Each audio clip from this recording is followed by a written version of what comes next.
All right. Well, this is a new one.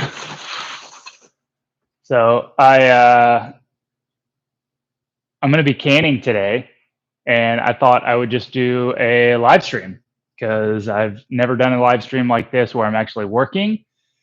Yeah, so I figured I'd set up this camera and see how it works with the YouTube live stream. I've got my earbuds in, so I think that's probably where the mic is going to be coming from. So if anybody jumps on here, let me know how the sound quality is. It may be a little loud with the machine running and stuff like that. But I'm just going to be here canning and probably live stream for about 30 minutes, maybe an hour or so.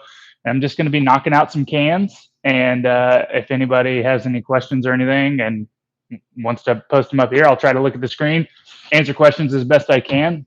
But I've got my Blickman beer gun right here. It's all sanitized. It's connected to my first tap that I'm going to be canning, which is the 12 degree. So I fitted this with a beer nut, and it attaches to the front of this Lucre tap really nicely. So I don't have to do anything else with the taps other than just take the little dip tube off. So yeah, I've got that going. This is sanitized and ready to go. I've got my CO2 turned on. So I've got, you can hear that. I see there's a few people in here. Can y'all hear me? Can anybody hear me? Want to make sure that hello.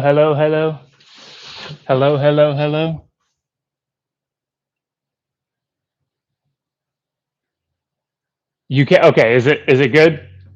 Good? Not too loud or too quiet? Well, it's about to get louder because I'm about to turn this on. But anyways, so I'm gonna go ahead and get into it. Yeah, but I'll just be canning here. If y'all have any questions or anything, let me know, and I got this laptop over here, so they'll be popping up on the screen. But I'm gonna jump right into it. So the way that I start this process normally is I get everything set up. So like I said, I got my beer gun sanitized, my CO2's turned on, got my October Seamer running, got a stack of lids here, and yeah, it's time to get going. First to purge out all the sani in there. Then I purge the can for about 5 seconds with CO2. And then I just let her rip. This is riveting stuff. Also, it's 9:30 in the morning, so I don't expect too many people to be jumping on here. But hello to everybody that is. It's exciting. I'm restocking cans. Sold out of all of them last night. So Saturday, got to get more in the little cooler. Make sure that we got some to sell. Hoping today's busy. It's kind of cold here in Texas. It dropped from like 70 degrees, 60, 70 degrees yesterday, and now it's like 39 outside. So the weather is crazy.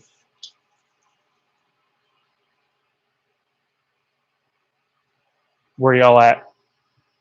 Who's on the stream?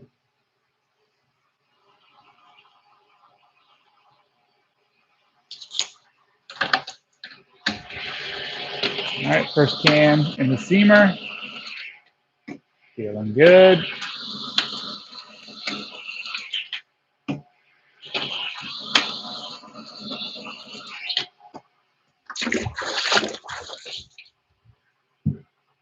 And I just put these, I don't know if you can see, but I got a little towel over here. And so I just rest the rinse cans after I'm done seaming them. I rinse them in water and then set them over here. Howdy from the UK. What's up?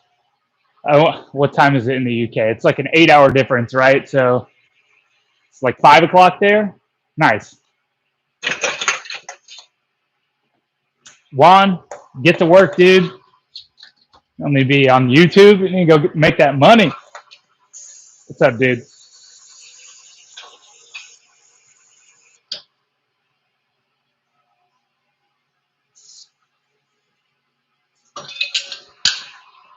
Yeah, come on by, dude. I'll have some cans for you, hopefully. Unless they sell out. 3:30 p.m. in the UK. Nice. That's cool, man. It's cool that there's international audience here on YouTube because I've done a couple of things either live or like that are timely and had folks from either the UK or some folks in Australia. I'm sitting in my chair at night finishing up the day and it's like 9:30 and they're like, "Oh, I'm brewing your 12 degree right now." It's like 1 p.m. in Australia, so that's pretty cool.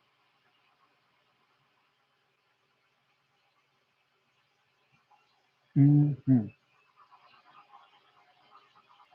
And for those of you that are on here that give a shit about the live stuff, I don't know how best to communicate if I'm going live. Last time I did it, I put like a short video out saying that I would be going live the next day, but I don't know how well that translates to letting people know if I'm on here or not. But if y'all have any insight, it would be helpful. Let me know, because this is not this is new to me.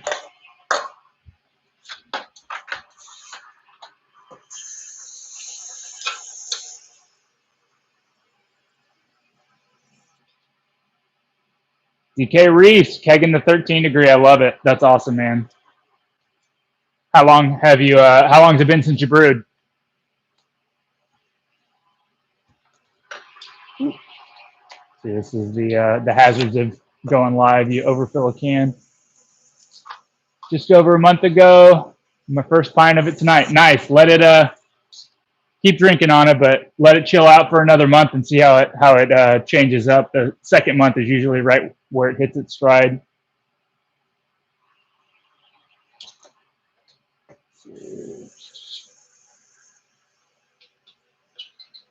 Brewing here. Oh, brewer here. Checking in from Buffalo, New York. Dope. What's up? What's up, Buffalo?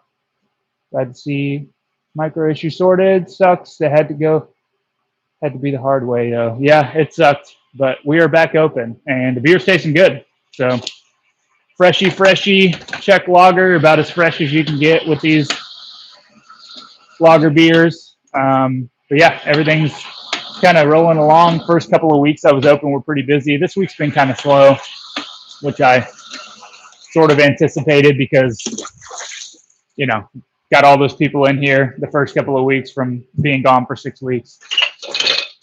But everybody's been happy with the beers and selling a lot of cans. So hence why I need to can everything back up. Brewed 17 days ago. Pressure fermented. Gonna wait a few weeks to taste. Oh, nice. You did the pressure fermentation. Yeah, let me know how that turns out. I've been toying around with the idea of capping off one of these tanks early in fermentation to try to see if there's a noticeable difference in the yeast character from pressure fermenting.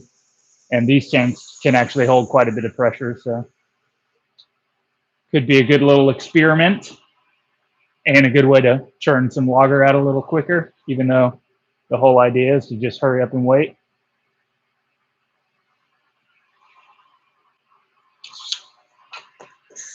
Nice.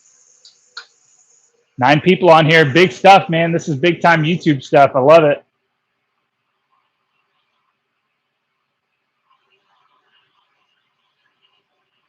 I figured going live at 9:30 a.m. would be 0 people. So much appreciated, everybody.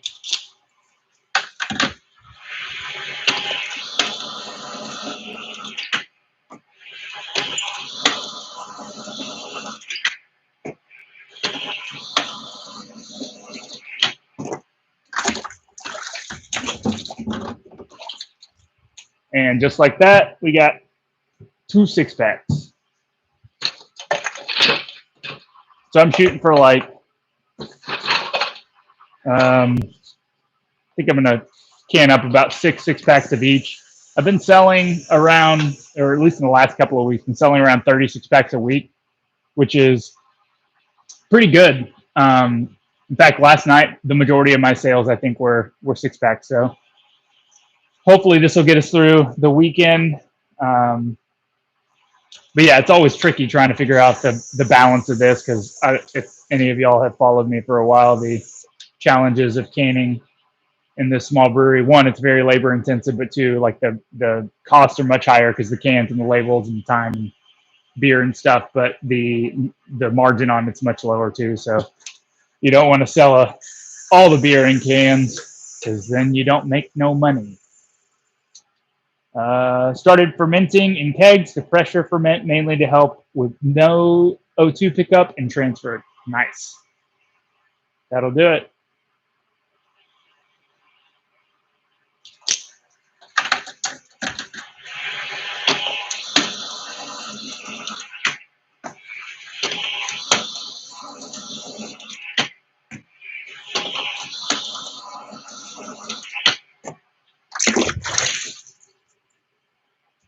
Anybody on here have a October steamer like this? Y'all ever used one of these before?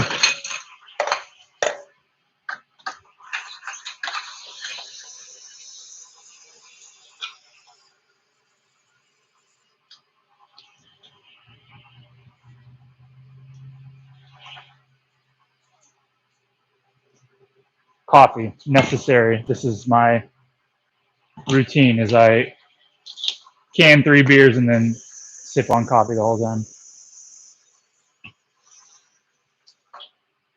What's the ABV on your 22 degree? It's about 9%. So it's, Jesus. So it starts at obviously 22 degrees Plato, and then it finishes around 5.5 to 6 degrees Plato, depending. So it comes out at around 9% ABV. Any plans on adding to your tap list? Seems the stout was popular edition. Yeah, so I only do, I only have 4 beers on at a time because I don't know if you can see from this, but I only have 4 taps, only 4 Lucre taps. The top 3, the 10, 12, and 13 degree are all the mainstays. And I have 2 seasonal beers. So the 22 degree is the winter seasonal, and the 14 degree amber lager, the Politamabe, is the spring summer seasonal. And that's pretty much all I plan on brewing. When I first opened, I was considering only carrying the 10 and the 13, only having 2 beers, because I really love the idea of just like a light and a dark. And then I quickly realized that I wanted a premium Czech pale lager, and so I released the 12, and then I brewed the 22 as kind of like a whatever. Let me just brew a stout because I think it'd be cool with this yeast, and that took off. That was popular, so try to keep 4 beers on year round, but 10, 12, 13 are the mainstays. Similar to my bottling setup, I use a tap cooler, counter pressure filler, easy peasy. Nice. Is that the one that clamps down with the silicone gasket on top so that you can, I guess, counter pressure fill cans? Or no, you said bottles. But I think that, does the tap cooler have that same setup for cans? I think I've seen that before. I'll be visiting Austin in a couple of weeks. Of course, going to check out Tanglefoot, but any other must-hit breweries? Good question. Yes, there are like 80 breweries in the surrounding Austin area, and most of them are pretty great. If you haven't been to Jester King, that's like the most obvious one that people say, but not just because the beers are outstanding, but the location and the environment is just beautiful. It's one of my favorite like brewery venues honestly in the world. I love that place. But outside of that, Live Oak is like my favorite brewery in Texas. They are a lager focused brewery as well, and they make some incredible beers. Also, they have a beautiful property, and they have a dope disc golf course there. So if you're into disc golf, I play out there pretty often. And then outside of those, some of my favorites are, Black Star Co-op. I used to run Black Star Co-op. That place is great. They have great food and great beer. Meanwhile is a new one, newish, that popped up that also is a big, beautiful facility. But a little sleeper is a place called Oddwood. They're off Airport Road. They also do some really great lagers, and they've got a cool Egyptian barbecue food truck that's kind of blown up in their parking lot. So, yeah, if you can make it out there, that place is dope. Slides into the tap, and you hook up the gas line. To Purge, pretty sweet. Nice. Henzik, meanwhile, yep. There's so many breweries in Austin, man. It's you can throw a rock and hit a great brewery. It's kind of all dependent on what you're looking to drink too. There's a lot of breweries that do a lot of different things, and there's some more specialty focused stuff. Um, Pine House, obviously, any of the Pine House locations for IPAs, hazies. What was the one that I was just thinking of?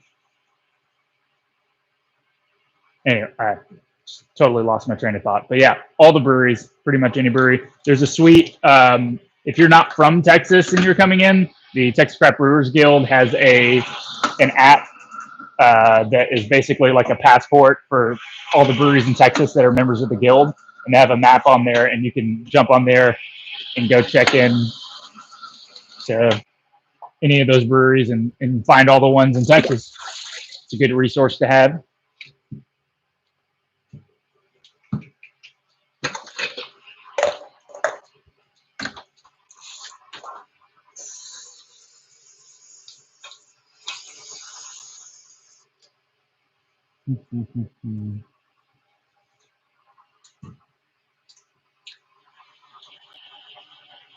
Canning. Sweet, thanks. Looking forward to it. From New York, we have a similar passport app. Yeah, I think those, especially the guilds, I think the guilds put out a lot of those passports. There's also, man, there's so many passport type promotional things in Austin. One that I'm actually a part of, it's called the Austin Ale Trail. And they have, it's like a booklet that you can buy, go to the breweries, get stamps, and then you can kind of claim prizes at the end of it if you go to all of them. But they, yeah, there's quite a few of those promotional things, and depending on when you come in, May there's a promotional thing called Barks for Beers, which is a passport with like 20 to 30 breweries on it. It's $30, comes with a glass, and you get a free beer at each brewery listed, which is a hell of a deal if you want to go hit up a bunch of breweries for a pretty cheap amount. But tip your bartenders because they don't work for free.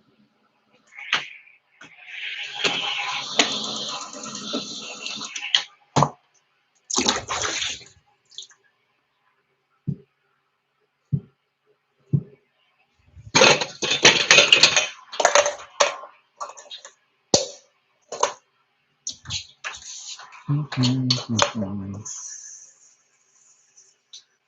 want to brew a dark Czech lager, but only want to do it if I can serve properly. I can't justify the $400 lucre. Totally understand. Found something similar from Micromatic. Have you ever used this one? I don't know which one specifically you're talking about, but honestly, I don't know if you saw my video about going to the Czech Republic, but I was surprised by two things. Well, a few things, but one, how many Lucre taps were all over the place. Like they're very prominent out there in Prague, but also how many non-Lucre taps there were, which seems kind of contradictory, but still got great beer service from every place, including the ones that didn't have Lucre taps. So my opinion is if you can get anything that has a ball valve, like the forward-facing European style taps, or they even have some side pour ones that are cheap. Maybe it's the one you're talking about from Micromatic, but anything that has a ball valve will be able to get you most of the way there and create that dense wet foam.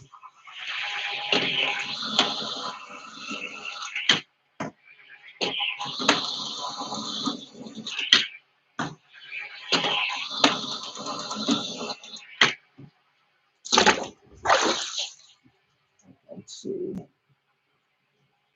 Sounds pretty sweet. I'll be there in March though, so I'll miss that. Oh, dude, yeah, but March is the best time to be in Austin for sure. The weather and everything. South by Southwest is going on.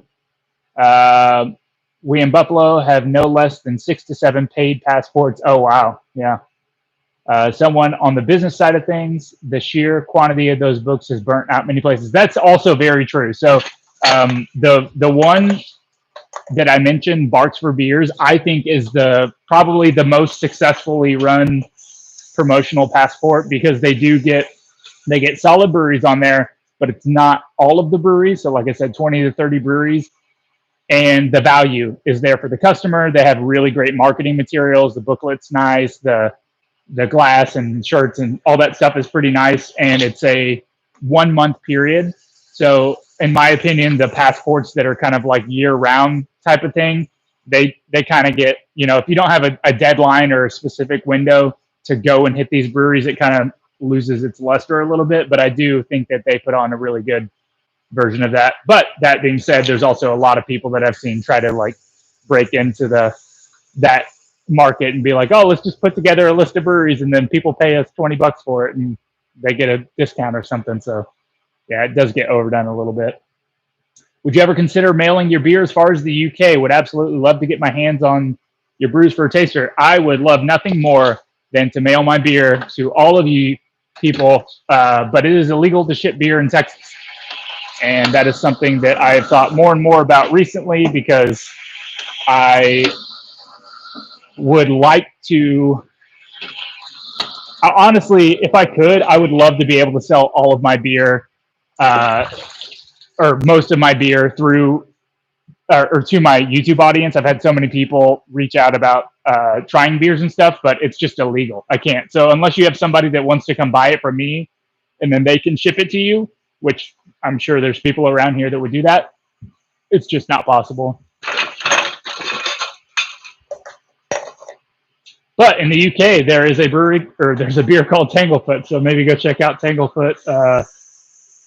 I forget the brewery's name, but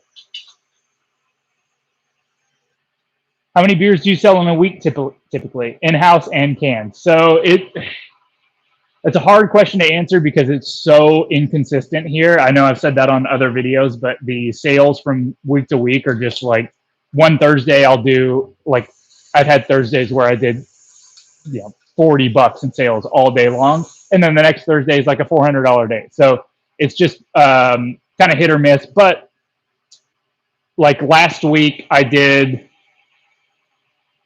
sold like 36 packs, and then I would say probably a couple hundred beers, like a couple hundred pints, I would say. I'd have to look into the numbers, but thanks for the question. I'll do better diligence and try to remember that specific number better. Any tips on canning? I just started canning in my homebrew. With the benchmark version of the model you have, time to either have slight leaks or underfilled. Slight leaks would be a seam issue. Underfilled, that would be, I don't know what you're filling it with. I'm not sure what the benchmark thing is, so forgive me. I'm not familiar with that, but nice, get splattered. But the seam is the most important part of the process. So if you don't have correct seams, you will have leaky cans. Fortunately, this machine is adjustable.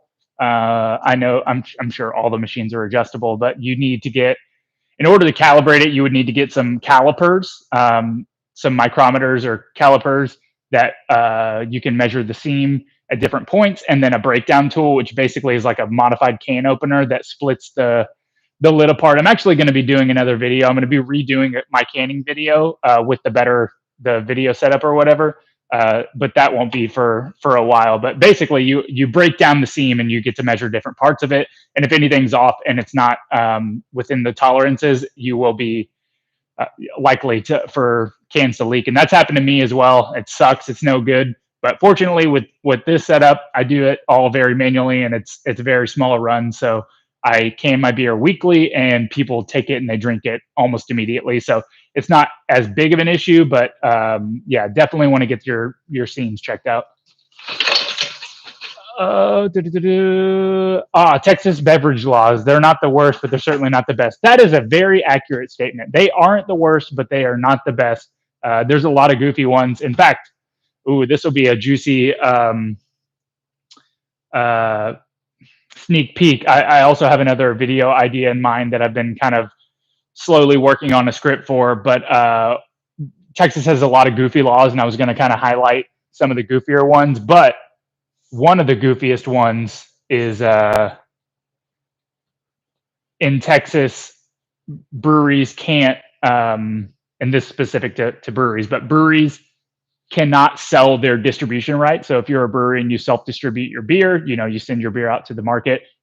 Before, you were able to say, hey, the rights to this brand to be able to sell this brand are very valuable. So if I wanted to grow this brand and create a lot of enterprise value and then sell that to a distributor, they would pay me large sums of money, and then they get to do all the hard work of distributing it. That law got changed in 2013. It was a huge deal. A couple breweries, Live Oak included, sued the state of Texas. But so now you can no longer do that. But distributors who distribute your beer, they basically have your territorial rights, can sell those rights to another distributor, which is just, it's crazy. It's crazy. Some of that stuff is nuts. But, you got to ask where's the money go? Follow the money, and that's usually, you'll find your answers. All right, so now I'm going to move over to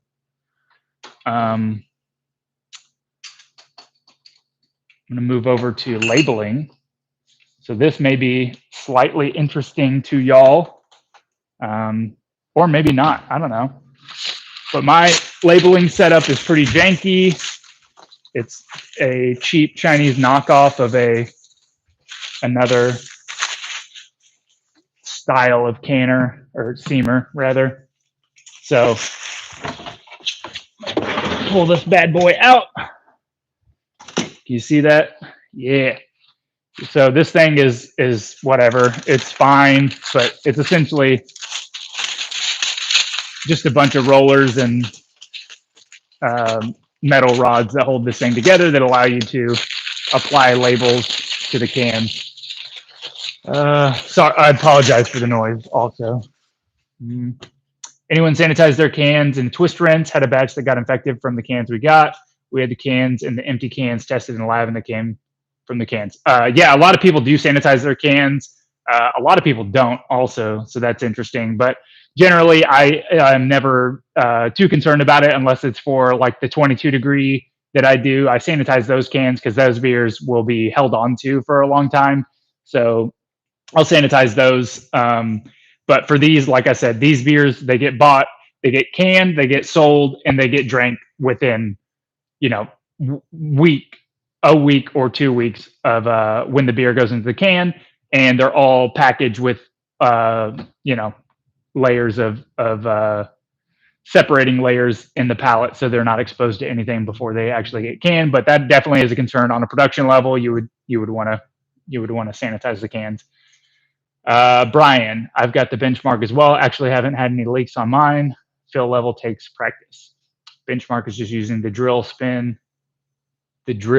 to spin the cans. Oh, okay, got it.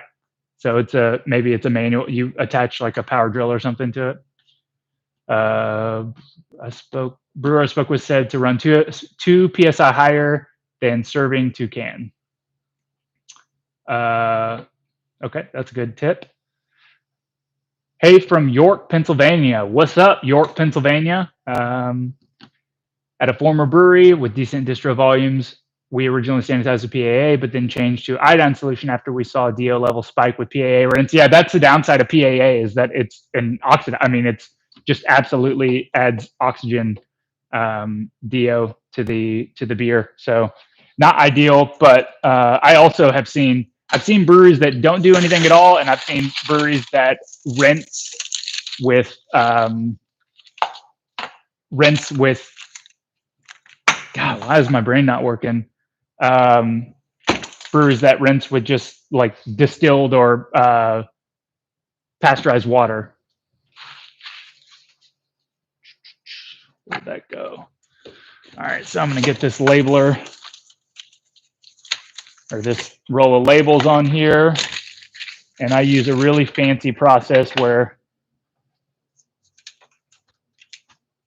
I take pieces of tape and I keep it in place. So only the fanciest stuff around here at Tanglefoot Brewing. That's what y'all come for, the high-tech brewing tips. And a few of these I have to do by hand so that I can get some runway with the sheet of paper that I need to wrap around the rollers. All right. And this part is by far the most challenging because it is so inconsistent. This machine is like I said, pretty janky, and so labels won't always go on super straight or anything. And then you have to readjust and readjust and readjust. But let's try it. So got my can, put it in here. I guess I could show a little better view of that. Let me see if I can.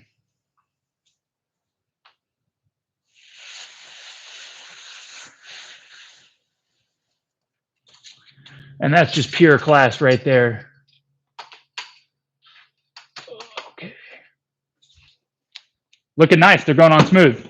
We got lucky. All right. Do you use PA, iodophor, ionizer? I use PAA, peracetic acid. Yeah, basically the same as yours, but drill powered rather than the built-in motor. That's what I thought. Yeah, I've seen those before. I'm not exactly sure how consistent that is. But hey, if it works, it works. I've seen some hand cranked ones too, which sound like a pain in the ass. Can't imagine like hand cranking a seam on 20 or 50 cans. Hey, from Montreal, Canada, what's up? Thanks for joining the live. What made you choose 12 ounce from 16 ounce cans? So when I decided, actually, I'll give you a whole story since I'm going to be sitting here mindlessly labeling cans. So when I first opened Tanglefoot, the concept was just a very kind of boutique beer experience. So I built at the bar, and I was only interested in serving beer the way that it is traditionally served in the Czech Republic. Then I quickly realized that the beer was resonating with people and they wanted to take it home. I mean, obviously, these are pretty drinkable, approachable beers, kind of fridge stockers, if you will. So I wanted to pursue package. And my initial thought was bottles, because bottles have, even though I think cans are a better package for many reasons. I did a video on that, but I wanted to do bottles because I felt like there's this implied higher quality with bottles. It's just kind of, I'm sure everybody here understands what I'm saying, but basically there's a more premium aspect to having beer in bottles, and bottles in European countries are huge. So I just kind of wanted to keep within that theme of having beer packaged in bottles. And then the deciding factor to move to cans versus bottles was I ultimately was like, I want to get my beer into a golf course at some point. I love playing golf. I was like, I want to get my beer at this golf course here in town, and was like, well, there's no chance that they would do bottles. They only do cans. So that was my decision maker there. And now I totally love that I chose cans. But the reason I went with 12 ounce versus 16 ounce is that I wanted it to be very approachable. I wanted these beers to be kind of, I wanted them to fit right into your normal beer buying habits. So my target audience wasn't at first at least, wasn't the craft beer drinker. It was the average everyday person that likes beer, but maybe wants something that's a little more full flavored or interesting than just your traditional Bud Miller Coors. So I decided to stick with the traditional 12 ounce 6-packs of beer. About what percentage of your sales are takeaway cans? Again, totally dependent on the week. Some weeks it's as high as like 30 to 40%, and then some weeks I sell like 10 6-packs all week. So it's so inconsistent that it's hard to give a firm number, but I can say that I am genuinely surprised by how many cans I sell versus what I thought I would sell. I thought I'd sell a couple 6-packs here and there, but I get a lot of people coming in exclusively for 6-packs, which from a retail business perspective isn't an ideal business model, because like I said earlier in the live, you don't make as much money on cans as you do draft beer. So, but it is nice to see people coming in that are like, hey, my cousin told me to come get some beer and we're having a party, so I wanted to bring your 6-pack. So that's pretty neat. Okay, so if anybody's interested, these are going on crooked now. They're not lining up. So That's the downside to this machine. I am definitely looking at getting a new machine. In fact, I'm thinking of reaching out to somebody to see if they'd be interested in sponsoring a video, the canning video. I reached out to October as well, so might end up maybe do something with them. But I'd like to get a new labeler as well, because this thing I do not recommend. Not a great label applicator.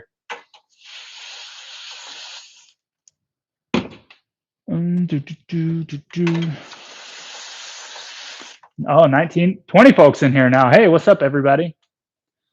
Hope everybody's having a good day. I sure am. I'm enjoying the beanie weather, the Tanglefoot sweatshirt weather. Just sitting here canning up some 12-degree pale lager, and my label applicator is on the fritz. See, you can't see, it's not pointed down. So I'm going to hand label the last 4 because ends up just being way quicker than trying to mess with this for too long. All right. Labeling machines are surprisingly expensive. Exactly. And that's why I bought this one, which leads into the next question. What labeler are you using? This, I don't even think has a brand. It's some cheap Chinese product that was listed on Amazon that I bought. And this one was actually used. So it came missing a couple of screws, but it doesn't exist on there anymore. But you can find some labelers that are they're marketed more for, not cosmetics, but other like consumer packaged goods that are like in plastic bottles or whatever. They work the same, but I don't know the brand. But there are some like proper beer labeling applicators, some that are electronic that are like $2,000. So now I'm adding the PakTech to the cans. This part is very satisfying because of the snap, but also very annoying if you have to do a large volume. So there's breweries that, they send out a ton, they send out thousands of cans, thousands of 6-packs, and they have to do all these by hand. So it can get a little rough on the hands if you're not careful.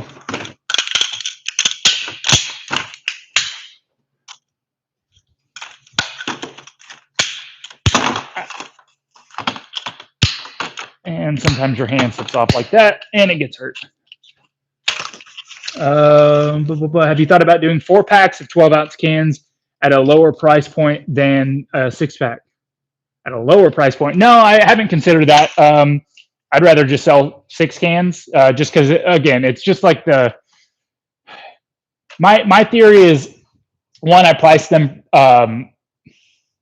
relatively low compared to other brewery retail prices. They started at $12 and now at $13, but the idea was to have it be the lowest barrier to entry for you to buy this beer. So I want it to be comparable to what you would pay at H-E-B or something, maybe slightly higher, but the experience wouldn't be diminished. So like you would normally go pick up a 6-pack, you get a 6-pack here. So I didn't consider 4-packs of 12-ounce cans. I just didn't.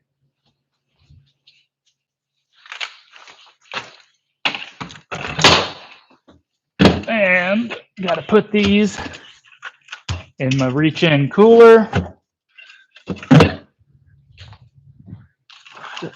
Wait, is that? Yeah, that's all 6 of them. Cool. All right, let's get back to the actual canning now. Okay. How many in chat are brewing this morning? Yeah. Let us know if you're brewing. I'm going to brew a stout tomorrow or a German Bock. Nice. Hey, from Washington State. What's up, Washington State? Getting ready to brew a Mexican lager. That sounds dope. I still remember the unique soreness in my body from standing at the end of a canning line. Yeah, adding PakTechs. Yeah, I've heard those stories many times. Do you think it hurts your business not serving larger variety of beers? No IPA? Yeah, absolutely. I painted myself into a corner for a reason. I only wanted to focus on these beers. I didn't have any interest in doing the traditional like contemporary craft beer lineup, just because I've done all that before and I really wanted to focus on something and get really good at it. But yes, it absolutely affects the business. If I brewed IPAs and stouts and sours and stuff, I would definitely have more foot traffic, more options for people. But, you know, I'm dying on a hill over here. I wanted to bring Czech lager to this population of Czech people and show everybody why this beer is so amazing. I'm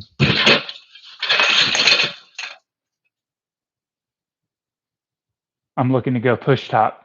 What does that mean? Push top like flip top? I've got red ale on louder right now. Dope. Man, I haven't had a good red ale in a long time. Crashing my yeast starter for any IPA tomorrow. Cool. I'll be brewing an Indian porter. What is that? God, y'all are enlightening me to these new beers.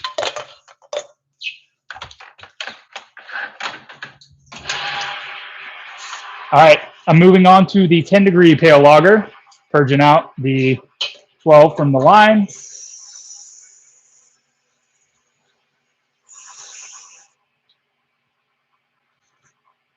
What's up, Wisconsin? BMBC, getting ready to mash out a batch of blonde ale. Love it. Man, y'all start early. If I was homebrewing, I wouldn't start till like noon sometimes.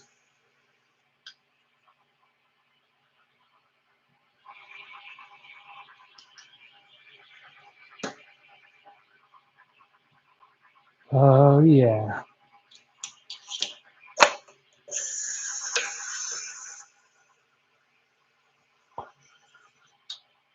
Oh, man, it's already been 42 minutes. This is crazy. See, I'm probably going to do more of these lives because this just makes the time pass. This is great.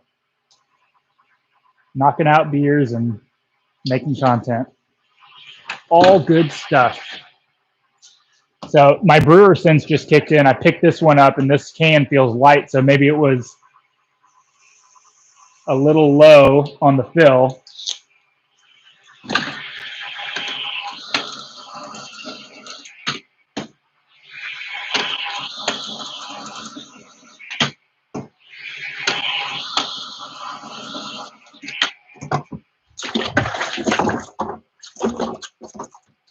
Right. First three, good to go. Oh, yeah. Tilt the camera so you can see the purge fill. Absolutely. Let's see. I just want to look at my beautiful face.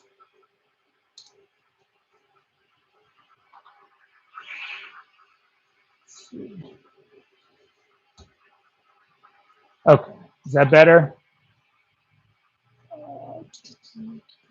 Keep posting great videos, brother. I'm headed to Garage Prep for tomorrow's brew day. Thanks, dude. Appreciate it, man. I will. All right. So CO2. Got a 5-second purge. I keep this lid on the side. It's just kind of habit, but I also like to think that it doesn't do anything. It's just a habit.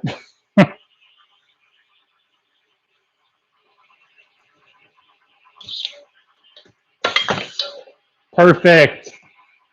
Look, man, if y'all saw that can fell down and the lid stayed attached due to the whatever force that is. I guess I don't know. It created a vacuum or something, but that lid stayed on and it didn't lose any beer. That was kind of cool.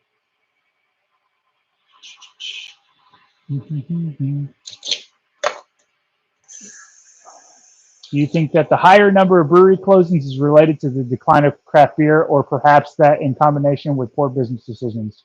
I think it's... Oh, did you just retract that statement? Well, I'm going to answer it anyways. Yes.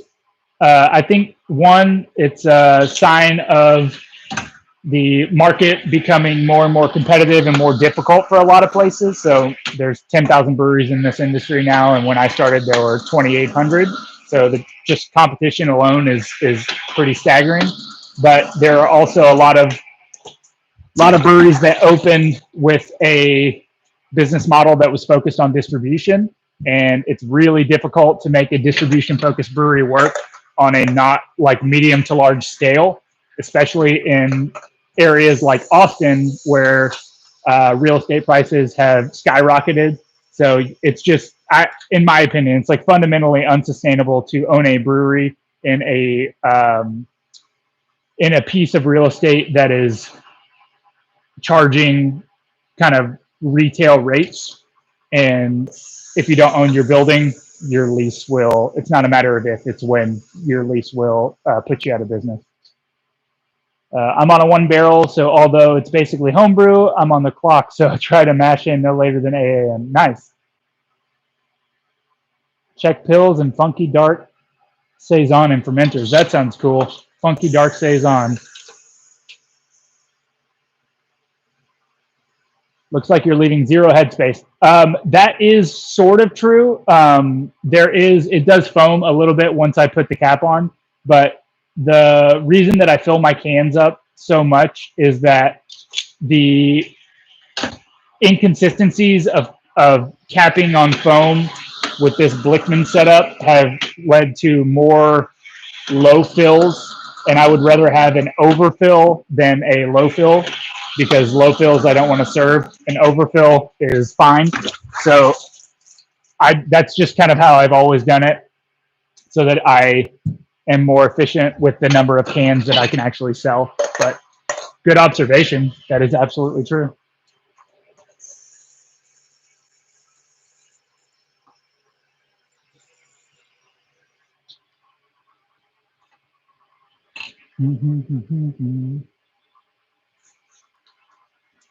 Anybody else drinking coffee? Got a little Dunkin' Donuts here.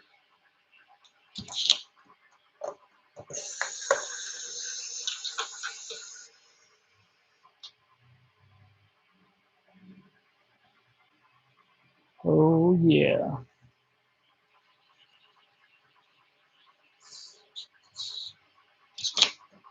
Anybody working today? Keep up the good work.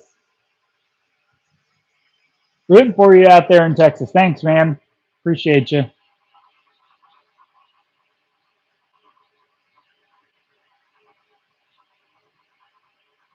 Yeah, if any of y'all make it out to Texas, or if you are in Texas, come on by.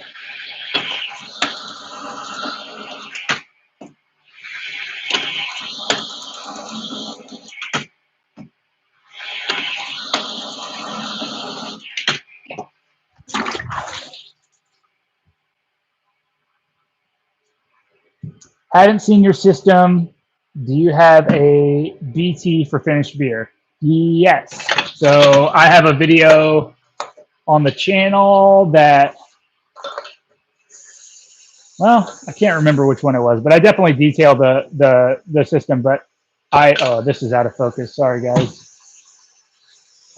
Yes, I have 2 bright tanks, but one tank is a dedicated cold liquor tank, which really jams up the whole process because, 1, it's undersized, but 2, it kind of makes it so, yeah. So really, I only have 1 bright tank. So I have 2 fermentation vessels and 1 bright tank. They're all 4 barrels volumetrically, but yeah, it's a very simple setup. I'll show it again on another video and give you a more in-depth overview of the system. I definitely need more tanks if I'm going to continue to try to scale and get more beer out into the world. The 2 fermentation vessels stinks with these beers because they spend at least 3 weeks in primary. So 2 weeks of, fermentation, and then at least a week for like a diacetyl rest and a little bit of, or not a little bit, but the cold crashing process. So if I brew 2 beers into 2 tanks, I basically have to just sit on my hands and wait, which is no good for production. So I would like at least another 4 barrel, if not another 8, like an 8 barrel tank that I could double batch into. But that was a long-winded answer to your question. What did you replace your HeatX with? I didn't replace the HeatX. I cleaned the shit out of it.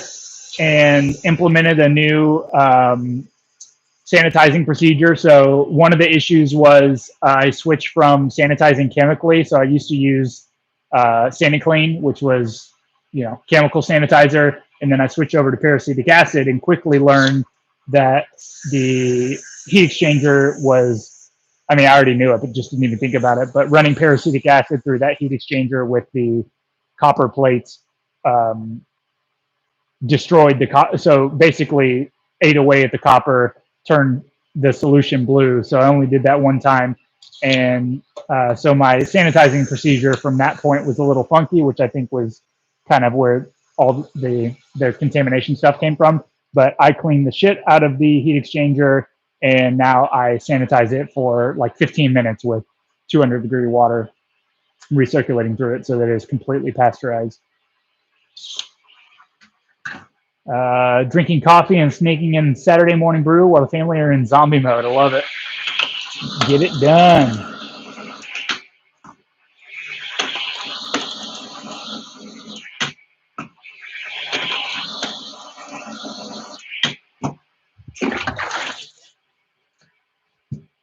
Got to keep an eye out for 10-barrel horizontal tank and all the used equipment sales. Yeah, man, I'd love to.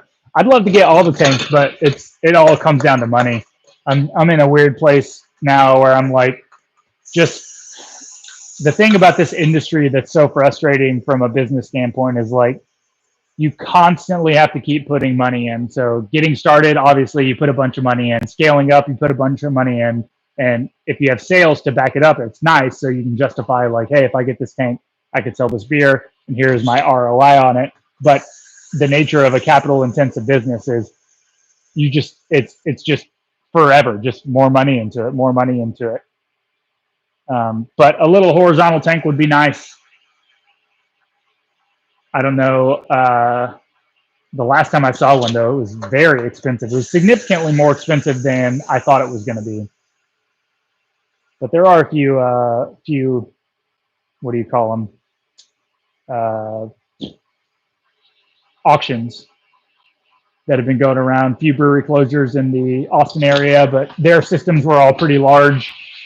So nothing that was really appropriate for this scale.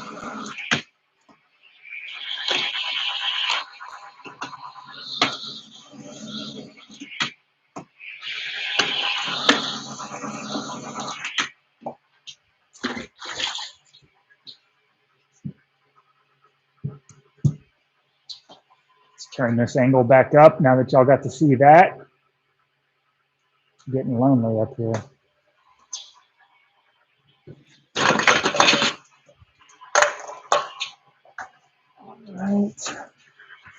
All right. Any other questions or any other comments? Anybody doing anything cool this weekend? Going to any national parks?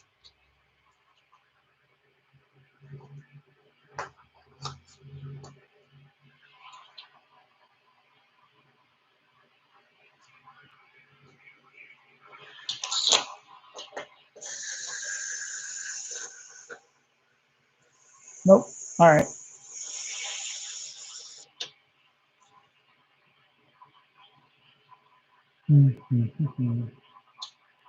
Well, South by Southwest is coming up.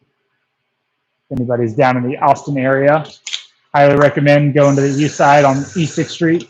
Oh, totally spaced when I was saying like breweries that I like. Zilker on East 6th. Love those guys over there. Love their beers, but their location's really cool and they get popping during South by as well. That whole area is like my favorite place in Austin to go when there's a festival in town. So if anybody's here in March, definitely head out to East 6th Street.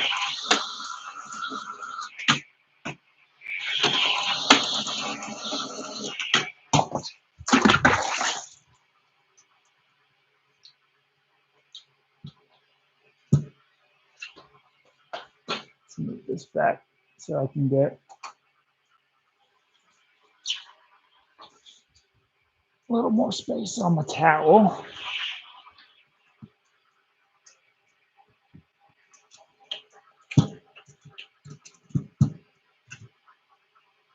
All right. Finding used equipment is key. We bought almost all of our stuff used.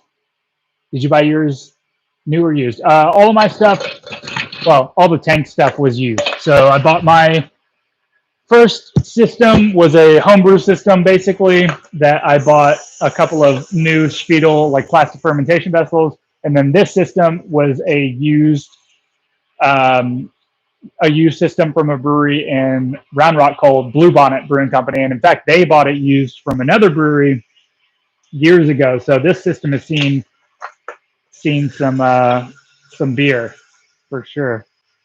But yeah, used nano stuff is hard to come by. Yeah, I feel like a lot of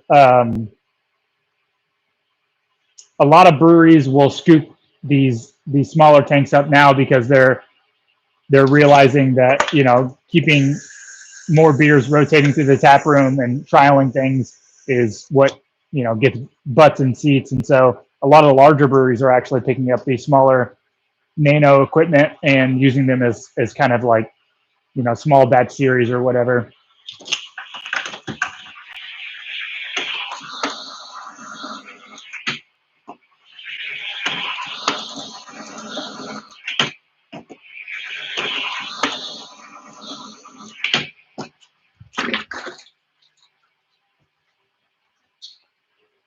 All right. Let's do 3 more. And then I think I'll probably wrap this up. It was an hour, 56 minutes. It's a good little stream. Let me know if y'all are interested in seeing more lives, because this is pretty simple, pretty easy to do, and I'm always down to do Q&As and stuff. So if y'all enjoyed this stream, I can continue to do it. I was actually thinking of doing a stream on like Tuesday nights or something at the house, but if I'm doing this type of work, I'm also happy to just throw the camera up and let it rip.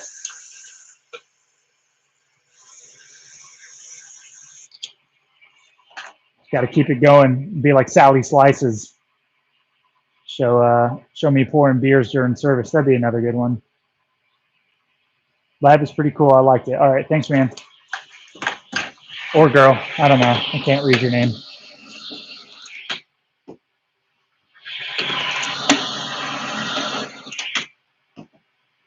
Robert. Got it.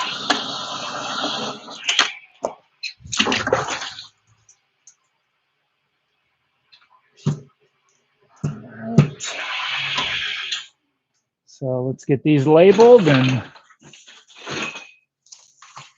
that should be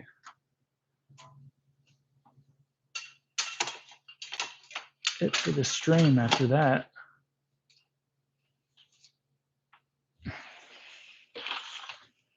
Again, thank you, labeler. Has your October been reliable? It has been. I definitely need a new one, though. It's kind of, I mean, it's had so many cans put through it that it's understandable that it's got some wear and tear. But yeah, I definitely would like a new one.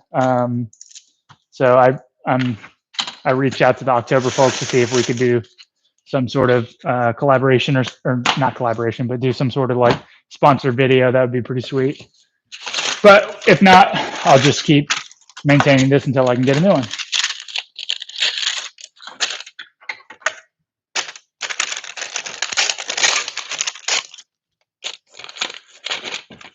Love the streams. Keep them coming. All right, will do. What time's good for y'all? I feel like I just threw this up here at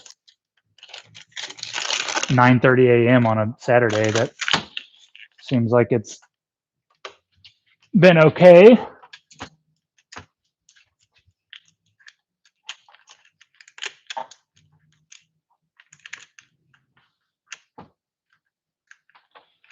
All right, let's see how this works.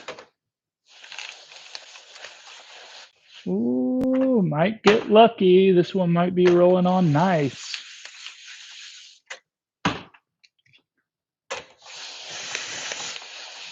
Sweet, yeah. First few cans are coming off nice, but that is a rarity here in the Tanglefoot.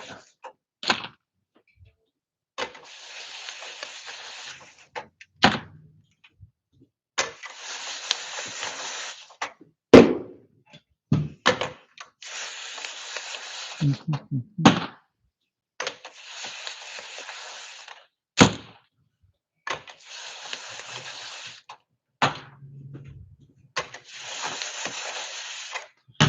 is when I really get into my zone. It's when everything's working. And really crank out some cans. At one point, so I did the same process in the last brewery I ran, Black Star Co-op.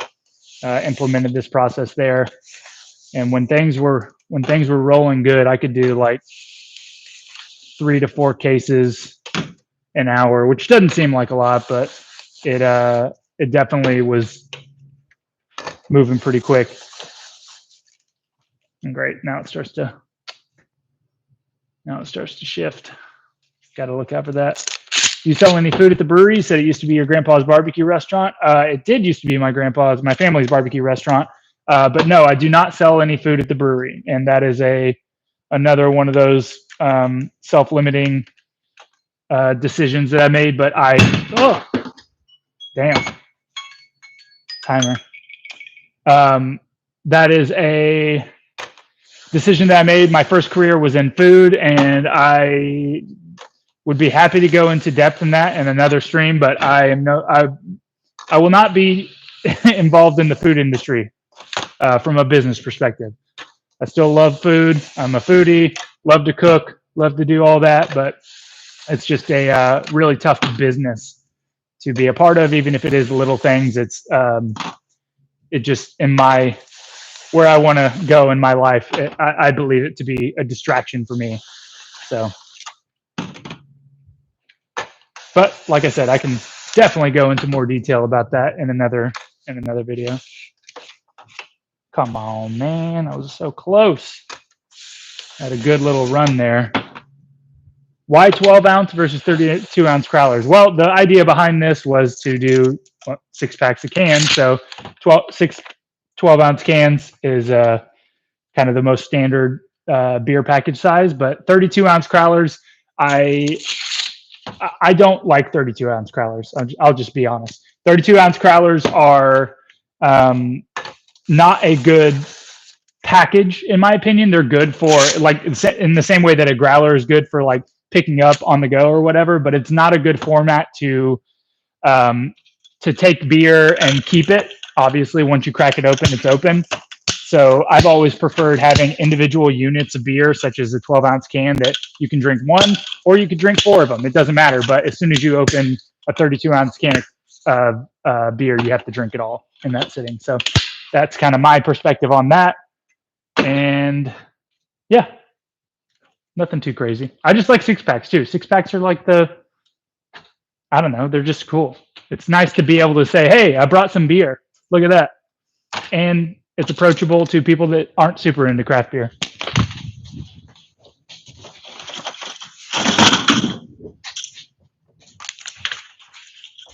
What package size do you prefer? Do you prefer a 32 ounce crowler? Also, pricing on crowlers is weird. That's one. Pricing in general is weird. People don't understand how. I mean, there's obviously margins and specific kind of metrics that you want to hit when pricing, but at the end of the day, pricing is arbitrary. And so, like 6 packs, for instance, this goes for $13, but a pour of 13 ounces of beer goes for $6. And so it's just the nature of pricing is pretty goofy. So it's, yeah, pretty strange to think about. And then 32 ounce crowlers usually go for like what, 10, 12 bucks a piece. So it just makes it even weirder, in my opinion.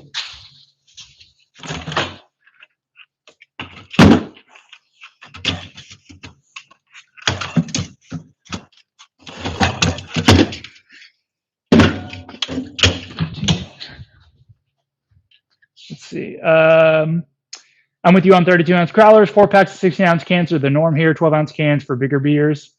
That is interesting. The 12 ounce versus 16 ounce thing. Like me personally, like if I grab a 6 pack, I'm always reaching for a 6 pack of 12 ounce cans over 16 ounce, just every single time. I don't know why.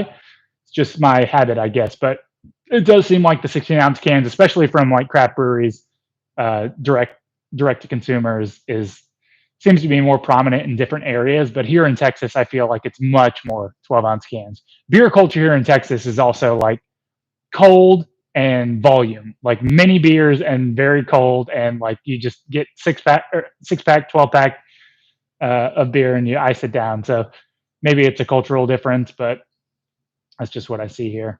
I do not like crowlers. Agree with you on the smaller format of 12-ounce cans. 32-ounce means I have to commit to drinking the whole thing. Yeah, I don't mind the 4-packs. Yeah, I don't mind them either. I just, again, like it could be subconscious, but I like grabbing a 16-ounce can. I mean, it's inherently 4 ounces more of beer, but there's a few factors. There's the 4 versus 6. It's like, oh, 6 is more, even though volumetrically they're close. But a 16-ounce can of beer also warms up like quicker. I mean, there's more surface area and you hold it for longer because it's more beer. So I don't know. I think there's a lot of variables. Well, my laptop's about to die. So this is going to be the end of the stream. I hope y'all enjoyed watching me can. I still have several more cans to do, so I'm going to fire up the machine again and roll through some 13s. But I will, yeah. Thanks for the feedback. I'm glad y'all made it on. I will be doing this again for sure.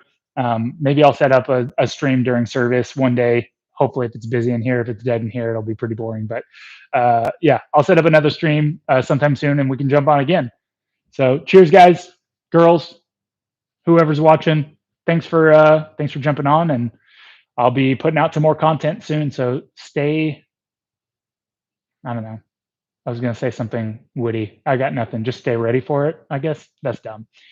Anyways, y'all have a good day. Great brew. Enjoy your brew days. Let me know if y'all brew the 12 and the 13. Let me know how those turn out, and I will see y'all soon. Cheers.